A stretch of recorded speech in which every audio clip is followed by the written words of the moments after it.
Good morning, good afternoon, and good evening, Bong TV React. Ay nandito na naman mga idol. For today's video mga idol ay pagbibigay tayo ng reaksyon at ipapakita natin mga idol ang katotohanan na ang pinapalabas ng mga kakampeng ay isang fake news na sinasabi nila na takot daw si Tatay Digong kay Risa Hontiveros kaya humingi daw ng recess. Dito sa papanood ko sa inyong video at ipaparinig ko sa inyo mga idol, ito yung katotohanan kung bakit humingi si Tatay Digong ng recess. Hindi na natin patatagalin to mga idol at panoorin natin ang video ng ating idol na si Kasangga J.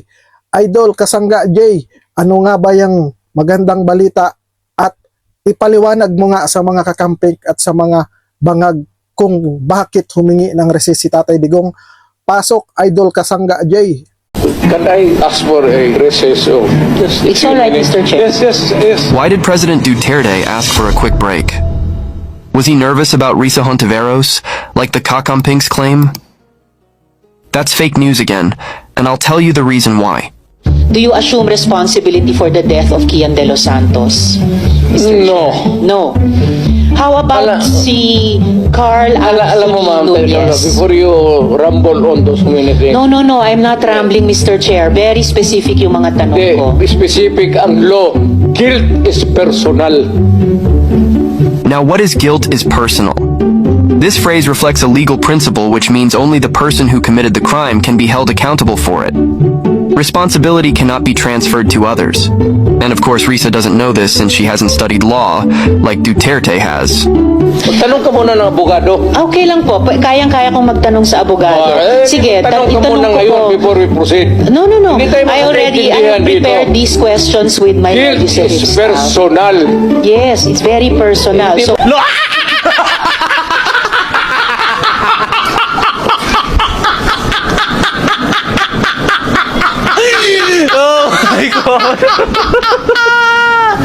You know,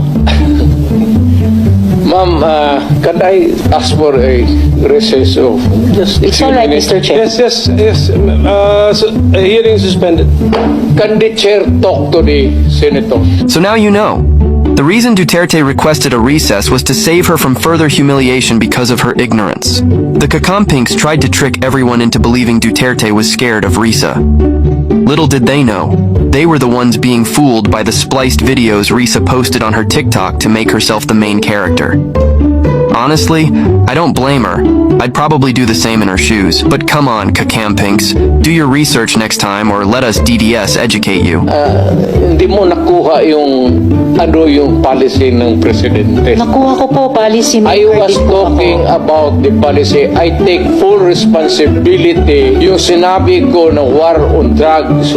You said, Pero sir, kung you can hold me magpasok ka responsible ng for any death. specific crime, Yes, sir. You spoke hindi about pwede yan. At specific saka, crimes. kung sabihin ko, I will take full responsibility, pagdating tayo sa korte, hindi naman tatanggapin yan. Well, Mr. Chair, and if the resource person could keep his volume and pitch to I mean, who wouldn't be stressed talking to a senator who can't keep up, like a clueless fifth grader? The innocent lives lost in the drug war were the result of illegal actions by policemen, which is why the one who killed Kevin Santos was convicted and sentenced to 40 years because he did not follow President Duterte's orders. Justice was served. So I don't understand why Risa has been so obsessed with attacking the Dutertes for the last 2 years. If she truly cared about the innocents killed during the drug war, why is she silent about the innocent lives lost to drug addicts every day? Why doesn't she address that Manila is currently the most dangerous city in Southeast Asia, with Quezon City and Cebu City also in the top 10? Meanwhile, Davao City remains the second safest and the second cleanest city in whole Southeast Asia. Dutertes are doing a great job, and majority of Filipinos know that. So I don't understand why most senators, especially Risa Hontiveros, are still fixated on the previous administration's drug war when it was a successful operation, with 1.4 million drug addicts surrendering and the country's crime rate dropping by 73%. It wasn't perfect, but that significant decrease in crime is impressive, something this current administration has failed to do. Ako alam ko, duman ako prosecutor, mayor, presidente, alam ko ang trabaho ko. Yes, Yan ang salamat kayo, totoo Mr. dyan. Chair. Hindi ka nagdala ng syudad eh. You never Totoo had po, a Mr. chance Chair. to...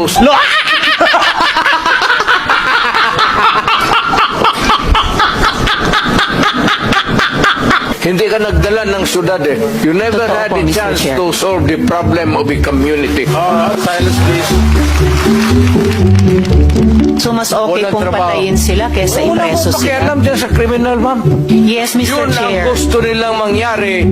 Doon sila sa impyerno at doon tayo magkita. Well, Mr. Chair, wala namang jurisdiction ng Senado sa impyerno. Dito lang sa bansa natin pwede tayong mag-investigate. Doon tayo pupunta. Well, wala po akong ambisyon pumuntang impyerno pa.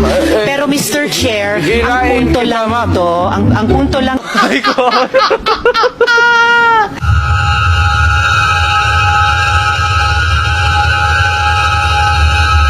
Tapusin natin ito hanggang bukas. Huwag na tayong umalis dito. Thank you, Mr. President. Salamat kayo, Mr. sir. Chair. So, Tapusin talaga natin ito.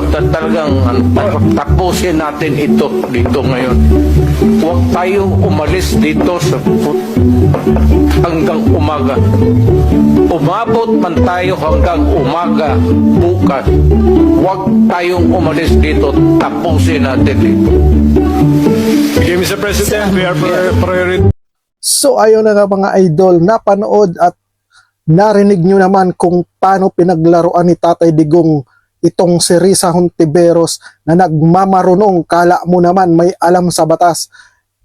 Si Tatay Digong pa ang kinalaban niya at wag nyo nang sabihin mga kakamping at mga bangag na natakot si Tatay Digong dahil humingi ng recess. Ayun na, napanood nyo at narinig nyo kung bakit humingi ng recess dahil ayaw ni Tatay Digong na lalong mapahiya yang tao nyo na si Risa Hontiveros.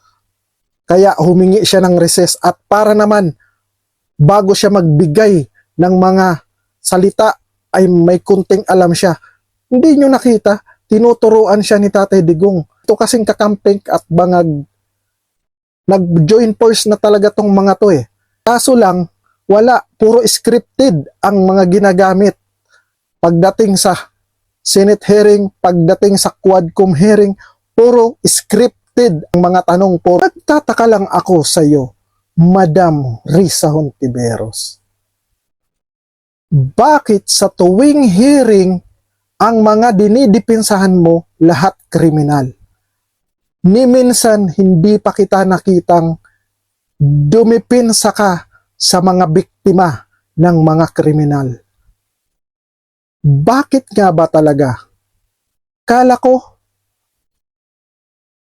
ang senador dapat ang inuuna yung kapakanan ng sambayanang Pilipinong maging maayos ang pamumuhay at maging tahimik at walang kriminalidad.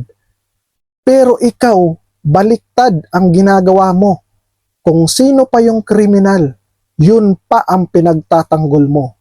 Ang tanong ko lang sa'yo, Madam Risa Hontiveros, ano ba ang dahilan mo?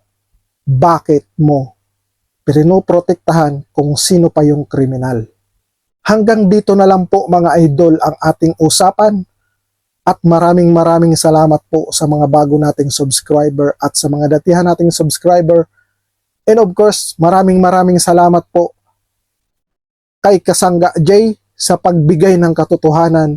At please mga idol, huwag nyo pong kalimutan na i-subscribe si Idol Kasangga J. Yan po ang kanyang channel, Kasangga J. Sa mga bago pong papasok dito sa aking munting bahay, Bong TV React, please consider subscribe naman po at pakihit yung notification bell at pakilike na rin po tong video na to. At maraming salamat po sa inyong lahat. Magandang araw, magandang hapon, magandang gabi, saan man tayong sulok ng mundo, lalo na sa aking mga kapwa OFW. Always remember po, God is good all the time.